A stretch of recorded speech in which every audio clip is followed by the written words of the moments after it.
Soalnya anak zaman sekarang ya, ini ya Karya ya, kalau misalnya cuma larang, gak boleh langsung ngambil HP, dia pasti kan bertanya-tanya, kenapa nih aku gak boleh main ini, kenapa gitu kan. Jadi makanya aku sebagai orang tua tuh mengusahakan gimana aku ikut terjun dalam situ, dan anak-anak intinya tahu itu yang konsekuensinya apa.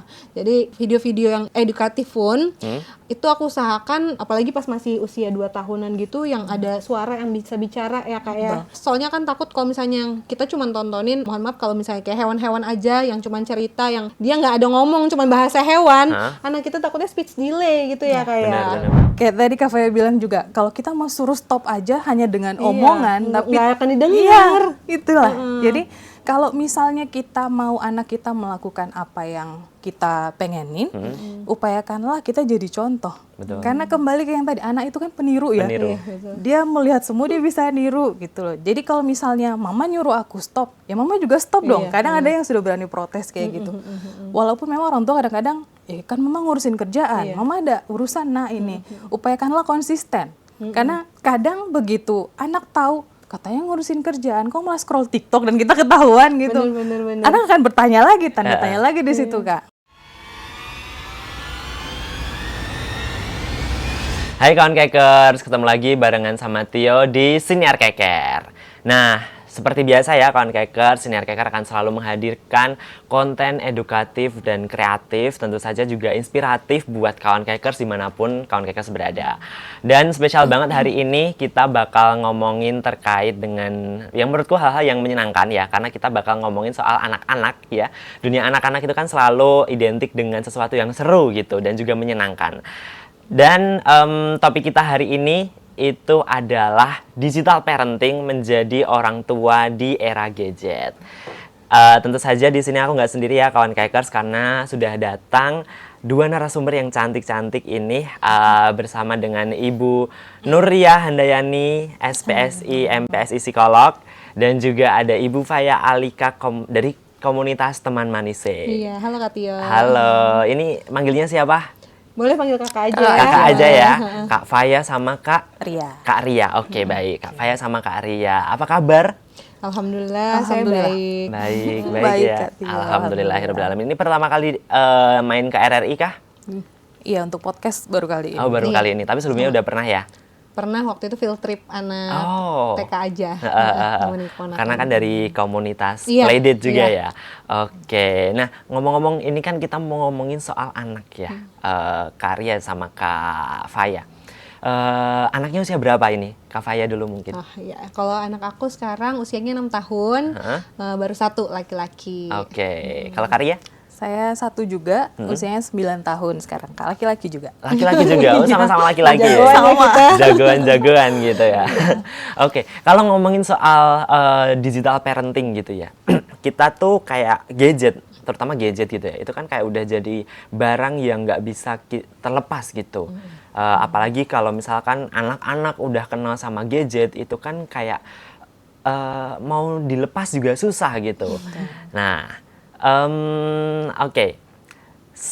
Untuk Kak Faya, anaknya udah main gadget apa belum nih? Usia 6 tahun sekarang. Kalau pegang gadgetnya benar-benar itu udah, itu dari usia 2,5 tahun. Oke. Kalau screen time mungkin awalnya kan karena screen time ya, biasanya kan memang ditontonin lewat TV. Jadi awalnya pengen ngenalin video edukasi gitu kan, nyanyi-nyanyi kan lucu ya. Terus nontonin cerita-cerita gitu.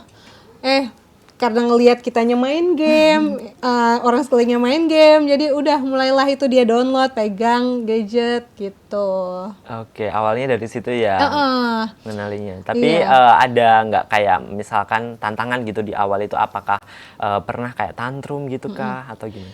Soalnya kalau tantangan itu kan pastinya dari konsekuensi ya. Aku pengennya tuh anak itu tahu konsekuensinya. Jadi memang setiap harinya itu kan ada jadwal-jadwalnya, misalnya habis pulang sekolah itu ngapain. Nah, jadi aku tuh pengen dia itu tahu konsekuensinya, kenapa nggak boleh main gadget lama, misalnya mungkin ngerusak mata, terus juga takutnya konsentrasi dalam belajar, apalagi yang game-game yang bisa komunikasi 2 arah, itu kan jadinya anak-anak bisa tahu kata-kata baru yang sebenarnya di rumah nggak ada nih. Tapi dari mana nih? Nah, itu sih tantangannya. Jadi aku pengen anak aku tuh tahu konsekuensinya kenapa. Jadi nggak boleh lama main HP, nggak boleh terlalu lama gadget, supaya nggak, saat kita nggak mengawasi dia nggak diem-diem nih mainnya, dia nggak diem-diem buka apa, nyuri-nyuri waktu kayak gitu sih. Oke, tapi selama ini ya, itu tontonan apa gitu yang dikasih? Apakah game edukatif atau mungkin tontonan dari YouTube aja? Nah, kalau aku sih sebenarnya kalau kayak platform gitu, memang aku mengkhususkan yang kids gitu, yang khusus anak-anak. Terus sekarang memang kan zamannya udah semakin modern ya, ada family link, jadi HP anak sama HP aku bisa connect gitu, jadi aku bisa tahu aktivitas nonton dia apa, game apa. Dan alhamdulillahnya karena anak aku cowok itu memang lebih suka ke kreativitas, jadi kayak mungkin Minecraft yang bangun-bangun rumah, terus juga kalau misalnya kayak pun main Roblox gitu, itu kita udah bisa disetting sebenarnya kayak nggak bisa chat sama orang, nggak bisa komunikasi sama orang, terus game kedewasaannya juga bisa diubah minimal. Intinya sih sebenarnya orang tua tuh harus ikut terjun ke dalam situ. Jadi aku waktu anak aku main tuh pertama kali, itu kayak Mobile Legends yang kayak gitu yang komunikasinya 2 arah, itu aku malah ikut main juga. Gitu. Sama suami juga ikut main supaya tahu nih kenapa. Jadi soalnya anak zaman sekarang ya ini ya Karya ya kalau misalnya cuma larang gak boleh langsung ngambil HP, dia pasti kan bertanya-tanya kenapa nih aku nggak boleh main ini, kenapa gitu kan. Jadi makanya aku sebagai orang tua tuh mengusahakan gimana aku ikut terjun dalam situ, dan anak-anak intinya tahu itu yang konsekuensinya apa. Jadi kalau video-video yang edukatif pun itu aku usahakan apalagi pas masih usia 2 tahunan gitu, yang ada suara yang bisa bicara ya kayak katanya soalnya kan takut kalau misalnya kita cuma tontonin mohon maaf kalau misalnya kayak hewan-hewan aja yang cuma cerita yang dia nggak ada ngomong, cuma bahasa hewan, anak kita takutnya speech delay gitu ya kayak. Nah, mungkin Karya nanti pasti lebih tahu yang kayak gitu. Jadi gitu sih. Oke, Kak Faya, aku mau geser ke Karya. Kalau Karya nih dulu memperkenalkan handphone ke bukan handphone aja ya, tapi gadget ya, ke anaknya, itu seperti apa pengalaman pertamanya? Oke, kalau anak aku dulu itu, dia pertama kali megang HP ya, gadgetnya berupa handphone kebetulan saat dia belajar warna. Gitu. Jadi kebetulan memang mungkin kan dulu karena saya sambil kerja, jadi nggak 24 jam ngawasi anak saat saya di kantor.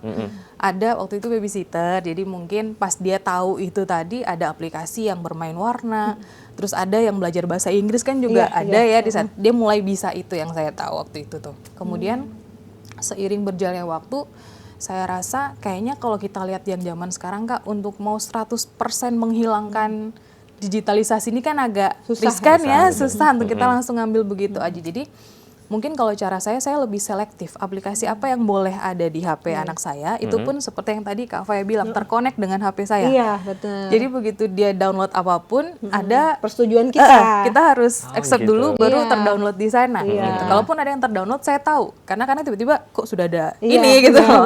Ternyata anak yang download seperti itu. Jadi memang kalau menurut saya di zaman sekarang ini, sesuatu yang berlebihan itu nggak bagus Kak ya. Betul.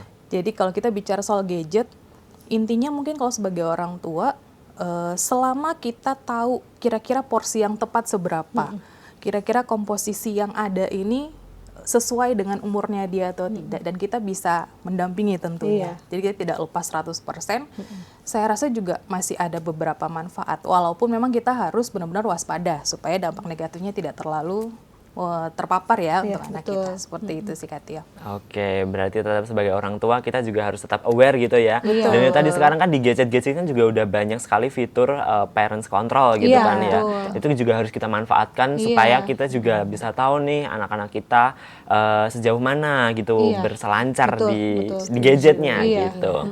Tapi Karya, aku mau tanya, kenapa sih anak itu tuh kayak mudah banget kecanduan gadget gitu? Kalau kita lihat kan banyak juga anak-anak di luar sana, kalau kita lihat itu kayak mau minta gadget tapi karena screen time-nya udah full gitu, nggak dibolehin, Yeah. gitu kan. Nah, kalau dari sisi psikolog itu seperti apa? Kenapa anak itu kok bisa kecanduan sama gadget gitu, Kak? Oke, baik. Jadi gini ya Kak Tio, kalau saya lihat biasanya itu kadang kita orang tua, niat kita memang baik sih, kita nggak tega lihat anak nangis, kita nggak tega lihat anak rewel, tantrum dan sebagainya. Dan anak-anak zaman now itu kan sesuatu yang menarik ya, dan gadget ini termasuk yang menarik untuk mereka. Jadi biasanya saat mereka biasanya nangis kemudian minta gadget dan orang tuanya nggak tega, lalu itu dikasih, itu akan jadi pola gitu loh. Apalagi kalau kita tidak menyediakan media penggantinya. Makanya Oke. kalau misalnya kita mau membatasi penggunaan gadget pada anak kita, saran saya sih saat kita mau menghentikan, kira-kira kita kasih waktu berapa lama nih ya, bisa dengan kasih alarm nih. Seandainya kan screen time itu macam-macam ya. Memang kalau bicara soal screen time, anak di bawah 2 tahun sebenarnya sebaiknya ya no screen time dulu, jangan dulu. Kalau sudah antara 2 sampai 5 tahun, 1 jam lah, taruhlah segitu. Nanti kalau sudah di atas 6 tahun, sebaiknya tidak lebih dari 2 jam. Itu bisa kita cicil gitu kan Kak, tidak dengan sekali waktu. Atau Iya. mungkin ada juga yang orang tua membolehkan hanya di weekend saja, Iya. itu juga oke. Tapi mungkin kenapa si anak ini bisa tantrum? Karena dia sudah mulai ikut dengan pola yang, oh kalau aku nangis lagi kayaknya mama nggak tega nih, jadi dikasihlah itu.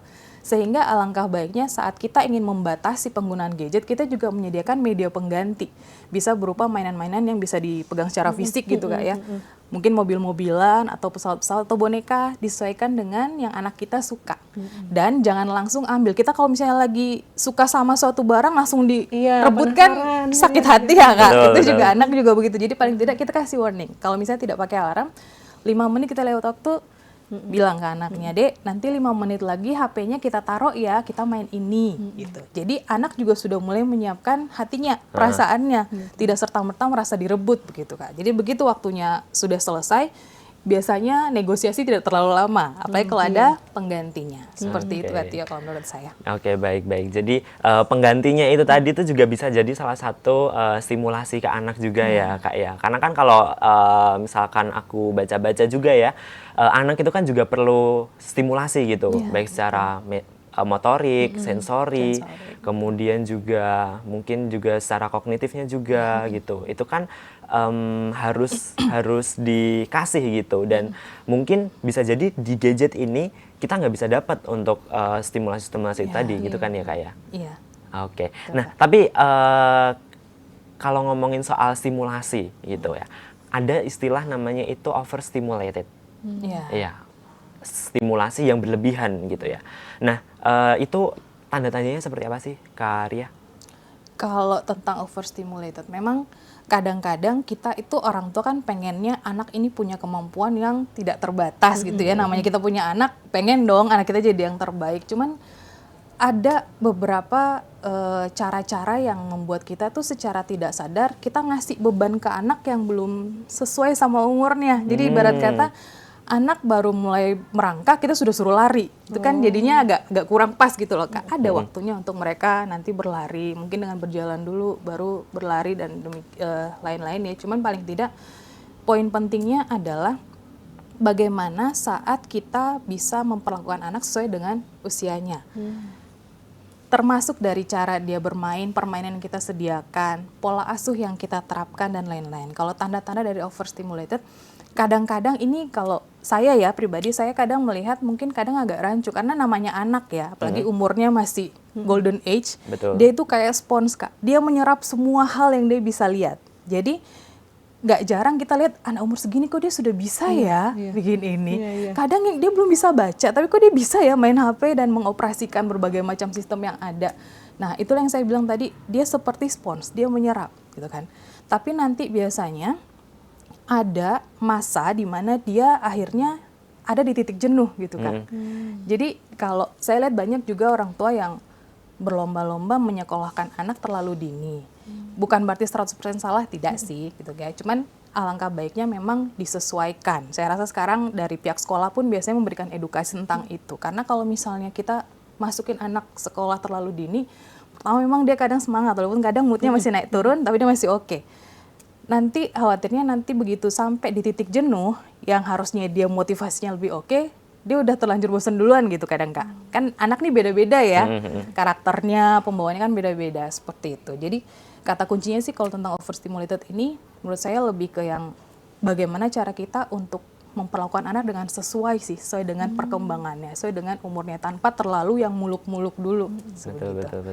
Oke, jadi kan emang ya kayak yang dibilang tadi ya, anak itu kan pasti ada tahapannya, ada jalan dulu, merangkak dulu, terus jalan baru lari gitu. Oke, menarik ya kalau kita ngomongin soal anak-anak ya, Kak Arya ya. Oke, dan pada usia berapa Kak biasanya sebaiknya anak itu diperkenalkan dengan gadget gitu? Oke, tadi soal screen time saya sempat bahas tentang kalau misalnya sebaiknya sih memang tidak terlalu dini ya kita memperkenalkan. Cuman kalau kita lihat kondisi di lingkungan sekarang ini kan kadang-kadang kitanya ngerem tapi lingkungan kadang-kadang karena anak lihat otomatis dia kadang jadi pengen tahu dan lain-lain. Mungkin kalau misalnya ditanya usianya, kalau saya pribadi seandainya antara 2 sampai 5 tahun itu kita sudah harus, maksudnya sudah tidak ada pilihan lagi nih, kita harus memperkenalkan, boleh tapi tidak terlalu panjang screen time-nya, maksimal 1 jam sih Kak, gitu ya. Jadi selain dengan 1 jam screen time itu pun harus kita lihat yang mana yang sebaiknya anak kita tonton gitu ya, mungkin berupa yang edukatif, warna, kemudian suara. Tadi juga Kak Faya sempat bilang tentang beberapa film atau animasi yang ada percakapannya gitu loh. Karena kalau misalnya anak yang dia tonton itu hanya berupa menggumam, suara menggumam atau gerakan-gerakan, tapi ini kan komunikasi nonverbal. Untuk anak umur segitu kan ya dia lihat apa yang terpampang dan itu nanti dia akan tiru gitu ya. Jadi sebaiknya sih yang ada tetap ada unsur percakapannya sehingga kosakatanya tetap bertambah atau berkembang seperti itu sih Kak. Oke, terus kira-kira dampaknya itu apa sih, dampak positif dan juga negatifnya kalau misalkan anak itu pakai gadget di usia-usia golden age itu tadi ya? Ya, seperti baik. apa? Kalau dampak memang 2 sisi ya, ada positif ada negatif kayak tadi Kak Tio bilang. Kita bahas yang negatifnya dulu aja kali ya. Seandainya terlalu berlebihan dalam penggunaan gadget yang kita tidak kontrol, yang pokoknya tiap kali anak nangis kita sodorin gadget dan lain-lain. Yang pertama bisa mempengaruhi kognitifnya tentunya. Jadi mungkin anak cenderung dia akan lebih susah fokus daripada biasanya. Terus kemudian kalau seandainya yang kita berikan, kita sajikan tontonan yang kayak tadi saya bilang tidak ada percakapan di dalamnya, pengaruhnya bisa ke kemampuan dia dalam berkomunikasi dengan orang lain, gitu kan, kemampuan dia untuk berbahasa, kosakata juga mungkin tidak terlalu meningkat gitu Kak kalau seandainya ini tidak ada percakapan di dalamnya. Lalu kemudian tentang empati. Nah, anak-anak yang dia bermain, tanda kutip mainan fisik dengan teman-temannya, kalau misalnya dibandingkan dengan anak yang main gadget satu orang satu kan otomatis berbeda. Kalau sama temannya, secara tidak langsung dia akan belajar tentang bagaimana mengenali emosi dia, juga emosi temannya, kira-kira apa yang temannya rasakan, yang dia rasakan. Dan kadang-kadang kalau misalnya ada beda pendapat nih, anak kan kalau main suka gitu ya. Mereka juga belajar perlahan-lahan tentang manajemen konflik di situ. Jadi dia cenderung bisa meningkatkan kemampuan empatinya lebih banyak saat dia bermain dengan teman-temannya gitu. Tapi kalau misalnya yang dengan gadget kan istilahnya remote-nya dia yang pegang. Kalau sudah bosen dikit dia langsung quit, langsung keluar kan. Dan itu terserah dia. Kalau dia rasa kok lawannya lebih jago dari aku ya, adalah nggak mau lagi, aku langsung keluar dan tidak ada yang bisa ngerem kan. Dia lebih yang dia sebagai pengatur di situ. Bedanya itu. Lalu kemudian kalau untuk dampak positifnya ya Kak, saya selalu bilang kalau soal gadget ini kita realistis di zaman sekarang ini yang untuk 100% dihilangkan kan agak susah ya. Selama penggunaannya itu dalam batas yang wajar, tidak berlebihan dan kita tahu persis apa yang anak-anak kita konsumsi ya. Secara langsung dan tidak langsung, pertama dia bisa menambah pengetahuan anak. Karena anak sekarang kalau misalnya cari tahu sesuatu, contoh kayak PR aja kadang. Zaman kita kan nggak ada kayak gitu Kak. Kalau sekarang, contoh mereka lihat PR agak susah, sebelum kadang kalau misalnya ada orang tuanya mereka tanya ke orang tua. tapi ada juga yang langsung ambil jalan pintas. Iya, pakai Tanya AI Google ya. dulu aja kali atau AI gitu kan, ChatGPT dan lain-lain. Di situ banyak, bahkan kadang-kadang yang dibahas kalau yang dicari pengertian muncul jenis-jenisnya dan lain-lain. Itu Iya, betul. cukup membantu untuk menambah pengetahuan anak. Kemudian yang kedua, kreativitas anak Kak, lebih terasah lagi karena sekarang banyak juga aplikasi yang kayak mungkin mereka bisa belajar untuk mengedit sesuatu gitu kan. Yang penting lagi-lagi dalam pengawasan. Intinya itu aja supaya tidak terlalu kebablasan gitu kan Kak. Lalu semangat belajar. Nah, gadget ini satu hal yang harus kita akui adalah mereka punya berbagai macam cara ya. Kemudian punya berbagai macam aplikasi yang menarik di mata anak. Nggak usah anak, kita ya orang dewasa kadang-kadang kok Apa nih, ini gitu. ya gitu penasaran. Coba, Apalagi gitu. itu anak, betul. Jadi kalau saya lihat juga di HP anak saya lihat ada satu aplikasi di mana tiap hari itu dia jadi kayak di absen gitu Kak untuk belajar bahasa Inggris. Kalau misalnya ada satu hari yang dia tidak menjawab soal yang disediakan, itu katanya akan turun apanya begitu ya.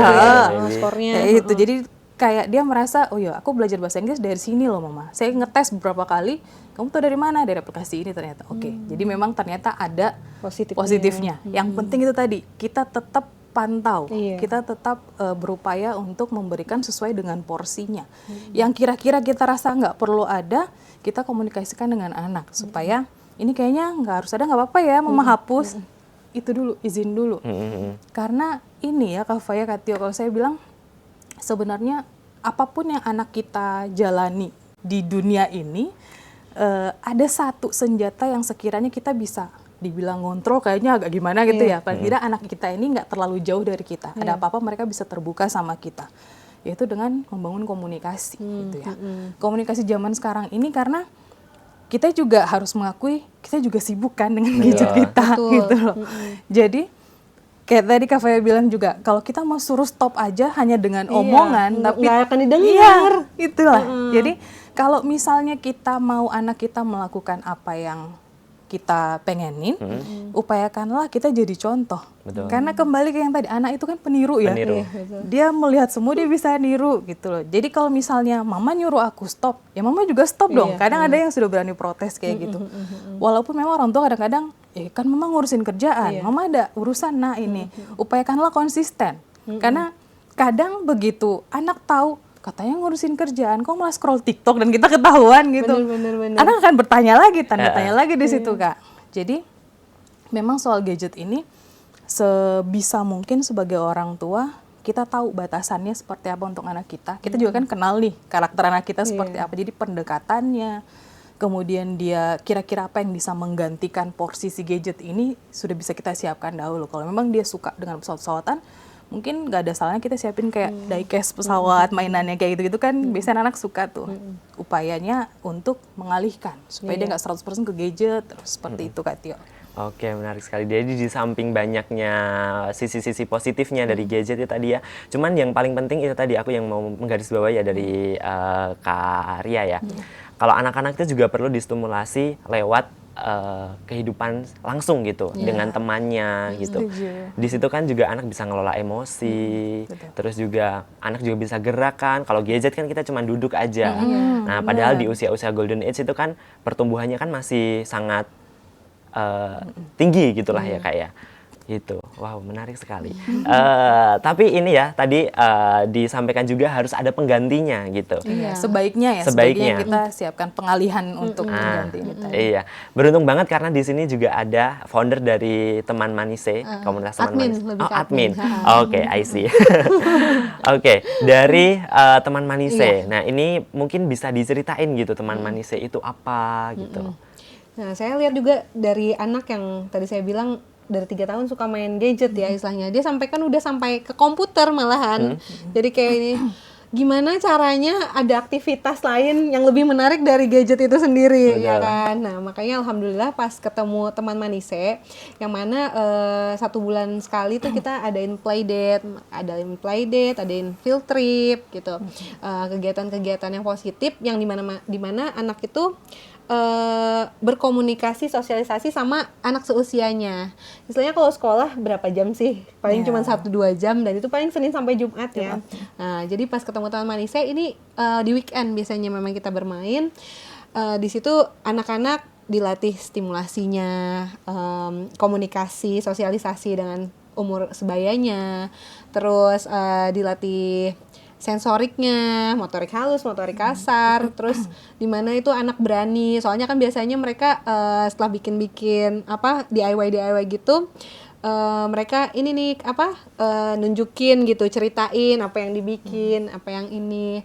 Jadi alhamdulillah sih waktu ketemu teman Manise itu sangat terbantu, dan kita makanya gimana saat itu kan nggak ada yang megang gadget, akhirnya semuanya tertarik sama kegiatan yang ada di situ. Biasanya soalnya kita tuh kayak ngusung satu tema, misalnya kayak waktu itu kita temanya jajanan Nusantara nih. Jadi anak-anak itu ada kegiatan role play jualan, terus ada kegiatan mereka bikin dari play doh gitu, bikin kuenya, terus ada apa pokoknya komunikasinya gitu. Jadinya ngebantu sekali sih kalau menurut aku, apalagi kita di Ambon alhamdulillahnya satu-satunya gitu. Satu-satunya di Ambon komunitas teman Manise. Okay. Teman Manise ini bukan cuma ada di Ambon, ada juga di Jakarta sama Bogor. Dulu ada juga di Malang tapi adminnya pindah, jadi ada sekarang di Jabodetabek sama di Ambon gitu. Oke. Di Ambon udah berapa lama teman di Manise? Ambon teman Manise alhamdulillah 6 tahun. 6 tahun. 6 tahun, dan kita biasanya kegiatannya sih memang karena admin atau volunteernya itu hanya di bawah 10 orang. Jadinya kita bisa menangani anak itu biasanya cuma 30 orang. Alhamdulillahnya di grup WhatsApp itu udah 200 peserta. Nah, tapi sekali bermain itu kita cuma bisa 30 nih. Itu mereka sampai sistem war. Jadi kita biasanya buka pendaftaran jam 9, itu tank itu ibu-ibu udah masukin nama anaknya.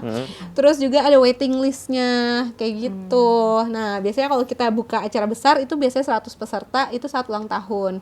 Alhamdulillahnya kita udah 3 tahun nih, 3 tahun berturut-turut mengadakan kegiatan besar itu, acara milad namanya. Itu pertama kalinya kita waktu itu di pantai, itu kita bikin festival anak gitu Kak.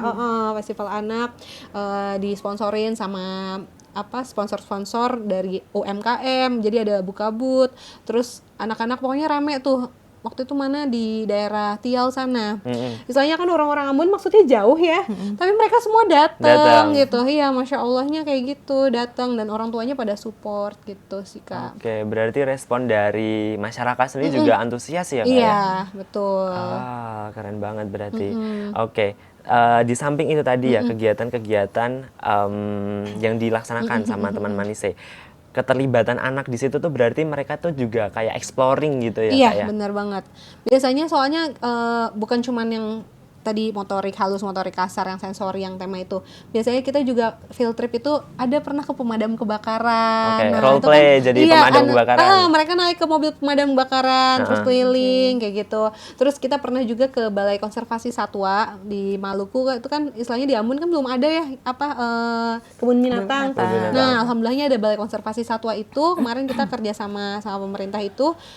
Anak-anak datang ke situ, jadi kan anak-anak bisa ngelihat nih ini hewan apa, terus cara makanin hewan itu kayak gimana. Nah, jadi eksplorasinya jadi lebih tergali gitu. Oke, aku kalau ngomongin soal aktivitas anak-anak ini jadi inget itu film animasi Inside Out. Itu kan dia kan kayak menanamkan core happy memory gitu kan ya ke anak kan ya kayak. Iya. Jadi kurang lebih aktivitinya kayak gitu. Iya, karena konsepnya juga kan bermain bersama, belajar bermain bersama. Jadi di situ juga orang tua kadang ikut terjun tuh.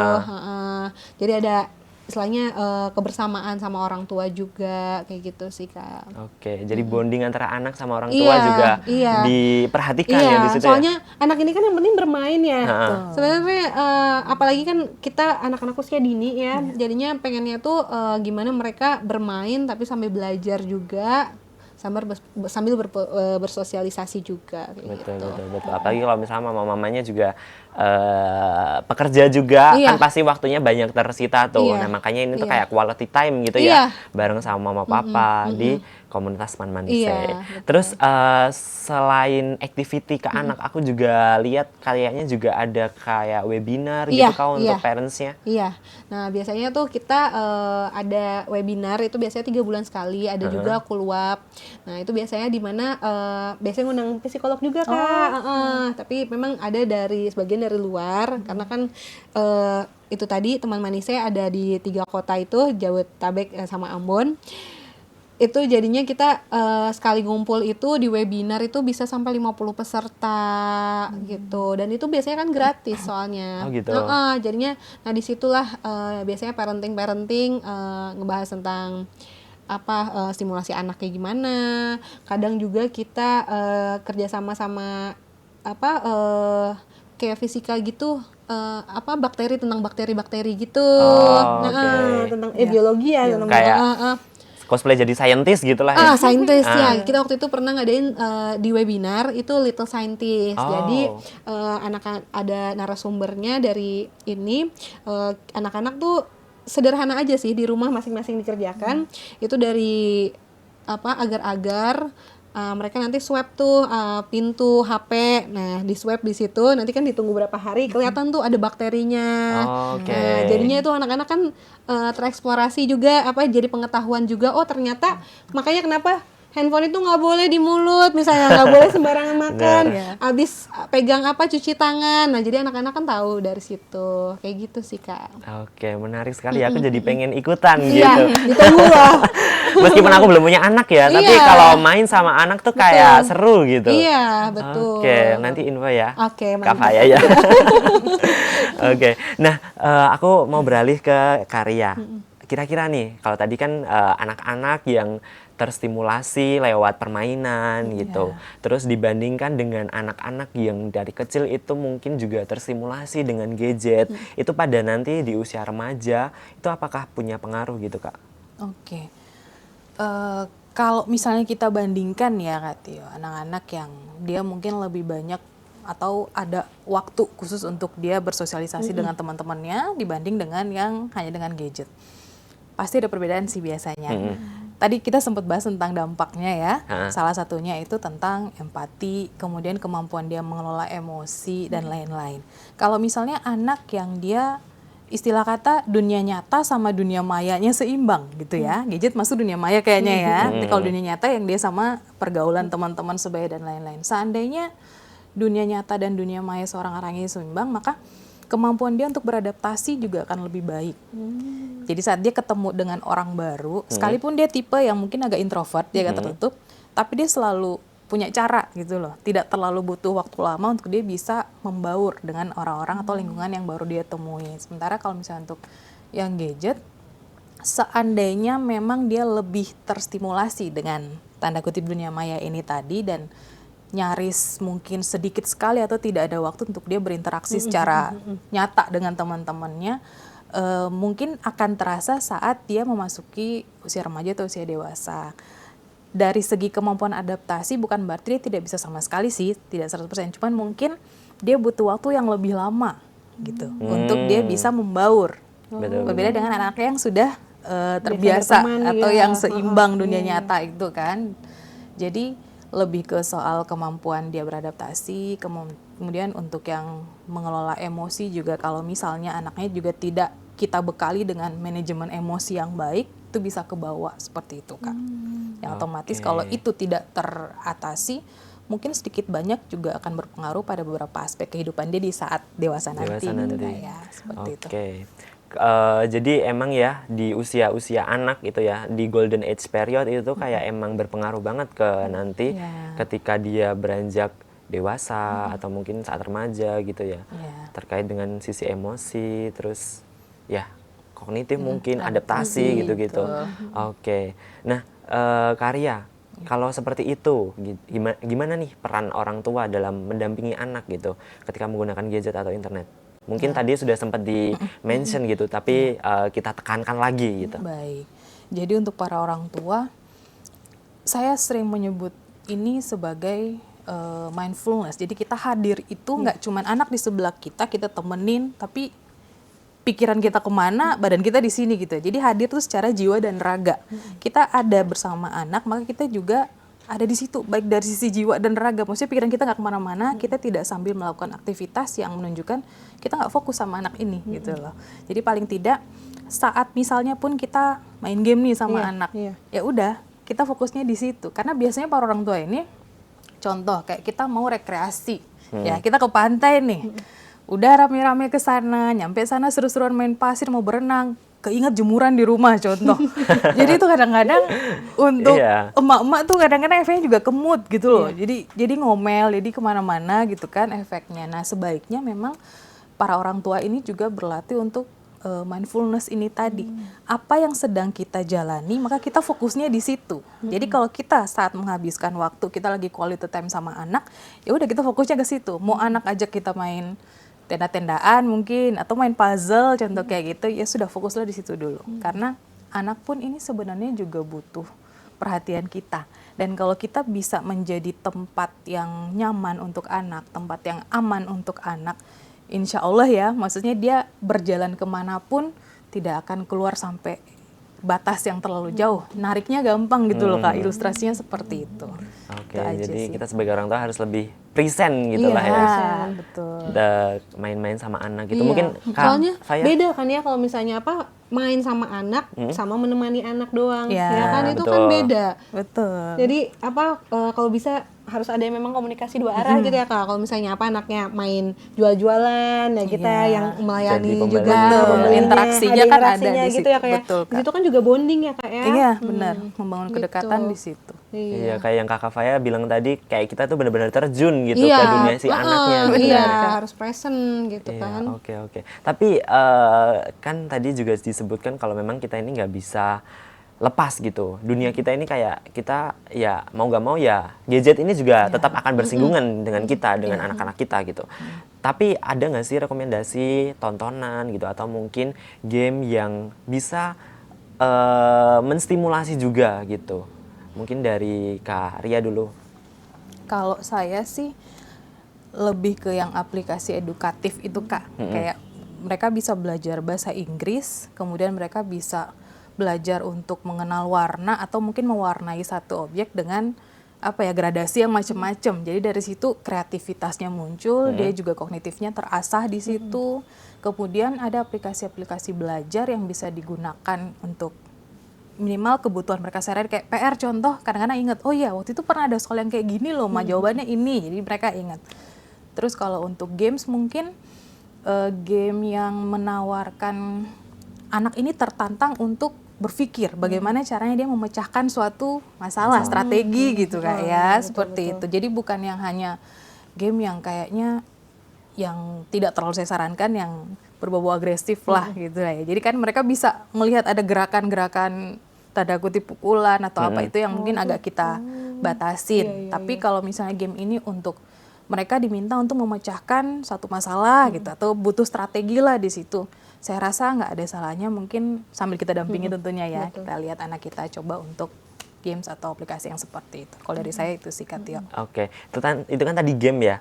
Kalau misalkan tontonan ini, misalkan di YouTube gitu, Betul. kan kadang juga aku sering sih scroll di TikTok atau sosial media itu kayak ada channel-channel yang dia tuh nyajiin konten-konten yang memang belum seharusnya anak-anak itu konsumsi gitu. Iya. Nah, mungkin Kak Kalau Ria. tontonan, aku rekomendasinya lebih ke yang biasanya ada kayak doa-doa sehari-hari, kayak gitu. Terus kemudian percakapan dan adab-adab yang mungkin bisa diterapkan dalam kehidupan mereka sehari-hari. Baik itu dari sisi agama ataupun dia sebagai seorang anak atau dia sebagai seorang siswa, biasanya itu ada Kak, gitu ya. Aku lupa namanya apa sebenarnya. Cuman aku pernah dengar, anakku dengar itu, aku kepo kan, gue lihat, oh yang ini bisa. Jadi kadang Nusa dan Rara nah gitu itu salah satunya gitu. ya. Oke. Terus ada satu cowok, lupa Kak namanya. Riko Itu juga series. banyak. Aku dia nonton soalnya aku ikut nonton. Iya benar. Ada doa-doanya gitu kan. Dan karena kalau yang aku lihat sekarang itu ada reels Kak, reels yang banyak. Jadi orang dewasa mereka ala-ala anak sekolah tapi percakapan mereka, kemudian cara mereka menyampaikan Komunikasi ya. komunikasi dalam video itu kadang-kadang lebih ke bullying gitu loh. Dan itu biasanya kalau denger kayak gitu pasti Iya. langsung aku cek, ini jangan ya nak, oh iya ini nggak boleh ya. Jadi otomatis anak itu dia jadi ada gambaran mana yang boleh dan mana yang tidak boleh, seperti itu sih Kak. Jadi minimal ada pelajaran atau proses pembelajaran dalam video itu dan yang bermanfaat lah dan bisa diaplikasikan oleh anak kita ini tadi. Oke. Sama kalau aku nggak salah denger ya, konten-konten yang dengan durasi pendek itu tuh juga Short itu menurut aku jangan deh, mendingan short video. Iya. Video-video short itu kan itu mendingan jangan deh. Soalnya anak jadi gak berpikir ya Iya. kayak terlalu cepat kan. Terlalu cepat terlalu katanya. cepat. Nampaknya jadinya itu sih kalau aku nggak saranin sih. Oke. Mau sebagus apapun tapi kalau videonya kayak short gitu, short video gitu. Ini soalnya kan anak-anak kan tinggal slide gitu kan. Jadi kan kurang bagus itu. Kurang Jadi bagus. makanya aku ngelarang sih anak aku untuk nonton kayak gitu. Gitu sih. Oke. Selain itu Kalau dari menurut Kak aku, Faya, kalau game sendiri mau sebagus apapun game, tapi anak kita tuh motoriknya kurang bagus. Aku ngerasain banget ya. Anak aku itu kan memang alhamdulillahnya memang jago main game, main komputer gitu. Udah kayak pro lah istilahnya karena lihat orang tuanya. Tapi pas saat aku ajak dia untuk sekarang baru ikut ekskul basket gitu, ikut latihan basket, aku baru sadar, oh ternyata dia tuh kurang stimulasinya, jadi kurang kuat, beda sama sepupunya yang suka salto-salto gitu. Oh itu lebih kuat, dia kayak shooting bola itu maksudnya untuk otot tangan itu lebih kuat, lebih kebangun. Beda sama anak yang cuman main HP. Jadi mau sebagus apapun game ini memang otak ini, tapi stimulasi untuk tangannya tuh kurang kuat. Menurut aku itu sih. Oke. Soalnya pas dia terus kerasa juga ya pas dia kan sekarang udah TKB istilahnya, pas mau masuk SD kita persiapan untuk dia pegang pensil, baca gitu. Memang untuk kayak pegang pensil, ngewarnain itu jadinya anak yang suka megang HP tuh mudah lelah ya Kak ya. Iya. Mungkin motoriknya kurang, jadinya ngewarnain itu dia jadinya kurang suka. Kayak cepet lelah aja gitu tangan itu. Makanya jadinya kayak makan, mungkin jadinya itu bisa ngaruh juga kali ya. Karena keseringan main HP, terus jadi megang sendok juga jadinya males gitu. Nah jadinya kalau menurut aku sebagus apapun game, tontonan video, tapi yang dunia nyata itu, yang real itu yang lebih bagus sih. Menurut aku itu. Mungkin saya tambahin dikit Kak tentang permainan di dunia nyata ini. Kita bisa pakai Play-Doh, slime yang tadi Kak Faya sebut. Terus sekarang itu saya lihat juga banyak permainan anak tuh yang nggak cuman yang sudah jadi, tapi ada yang kayak kanvas, ada bentuknya, tapi anak dikasih kuas sama cat airnya. Nah itu bisa kayak gitu, dan anak suka tuh Kak. Terus ada yang kayak diamond painting. Jadi ada berbagai macam warna, sudah ada pola, tapi dalam pola itu ada angka-angkanya. Nah dia harus nyesuaiin antara si diamondnya ini yang nomor berapa di Sama bentuknya. polanya itu. Jadi begitu jadi itu sudah jadi satu bentuk yang utuh dan itu bisa dipajang. Jadi mereka lihat itu juga ada self esteem. Harga diri ini itu loh hasil karyaku.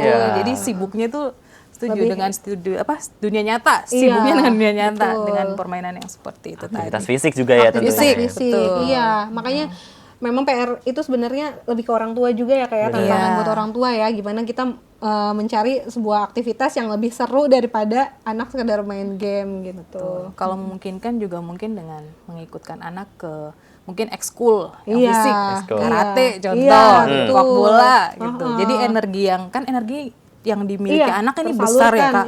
Anak laki-laki apalagi energinya besar. Jadi energinya dia ini disalurkan untuk jalur yang semestinya. Jadi habis latihan karate, anak saya baru ikutkan karate kurang lebih 2 bulan ini, dan saya perhatikan, oh iya, jadi yang kadang-kadang bangun tidur udah mulai nyari-nyari kan HP. Sekarang kalau dia pulang karate dia udah capek, dia sudah nggak seberapa nyariinnya Kak. Ternyata begitu polanya. Tapi yang saya lihat juga ya, dari gadget ini sekarang memang positifnya juga, izin nambahin, udah ada kan e-sport gitu, jadi atlet e-sport, kan. Nah, alhamdulillahnya kan, maksudnya kemarin saya lihat di Ambon sendiri didukung gitu, sampai ke nasional Iya, gitu.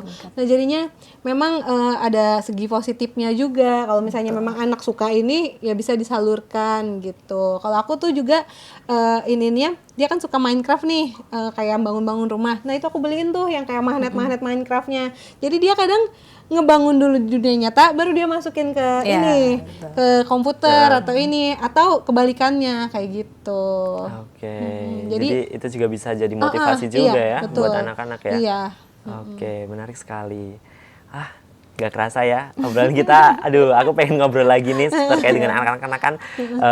Aku ngerasa dunia anak-anak tuh dunia yang menyenangkan Iya, gitu. betul. Bener. Mungkin terakhir nih dari Kak Arya, apa yang ingin disampaikan mungkin untuk parents-parents yang ada di rumah gitu? Kalau dari saya untuk orang tua, yang pertama, kadang-kadang kita memang fokusnya ke anak ya Kak. Kita pengen anak kita begini, anak kita baik, soleh, dan macam-macam. Berbagai macam ukuran dari masing-masing orang tua terhadap anaknya itu pasti berbeda.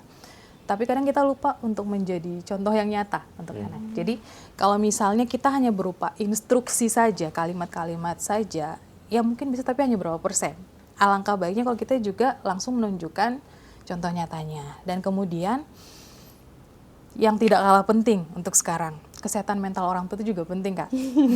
Orang tua yang bahagia menghasilkan anak yang juga bahagia gitu ya. Jadi kalau kadang-kadang kita apalagi mama-mama ya, ibu-ibu ini, dengan aktivitas kita mulai dari bangun tidur sampai mau tidur lagi, itu kan kadang nggak selesai.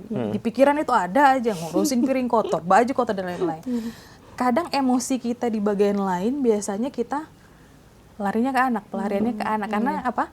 Anak ini merupakan satu-satunya orang yang kayaknya kalau komelin dia pasrah deh gitu kan. Terus mudah maafin lagi. Jadi kalau saya lihat berkali-kali emosi dari orang tua yang tidak teratasi dengan baik, paling banyak itu anak jadi korban gitu loh. Nah, jadi di samping dari ini semua yang kita bahas soal gizi dan lain-lain, kaitannya dengan kesehatan mental ya Kak. Jadi melalui kesempatan ini saya pengen banget nyampein ke orang tua, jangan lupa tentang pentingnya menjaga kesehatan mental anak yang dimulai dari kita dulu. Kita jaga kesehatan mental kita supaya yang kita tampilkan di depan anak, kita memperlakukan anak juga secara baik pula, sehat pula, seperti itu. Oke, jadi sebagai orang tua juga harus selesai dulu gitu ya dengan dirinya sendiri gitu ya. Setuju. Supaya anaknya juga nggak terkena dampak-dampak yang tidak seharusnya didapat gitu. Iya, Oke, kalau dari Kakak Faya? Nah, kalau menurut aku, iya tadi Ibu jangan ragu untuk minta tolong, ya kan, ke psikolog. Terus kalau misalnya kehabisan ide, bisa gabung di komunitas teman Manise. Jangan lupa di follow Instagramnya @teman.manise. Karena di situ kita bisa saling berbagi juga dan membersamai anak bersama gitu. Oke, dan tentu saja bisa ngasih stimulasi ke anak gitu ya di masa golden age periodnya ya. Iya. Oke, wah terima kasih sekali buat Kak Faya sama Kak Ria ya, obrolan kita pagi ini sangat seru menurutku ya. Dan terima kasih juga buat kawan Kekers yang ada di rumah yang selalu setia buat nonton Siniar Keker. Jangan lupa untuk terus like, komen, dan juga share Siniar Keker di channel YouTube-nya RRI Ambon. Dan akhir kata aku Tio pamit, sampai jumpa. Bye.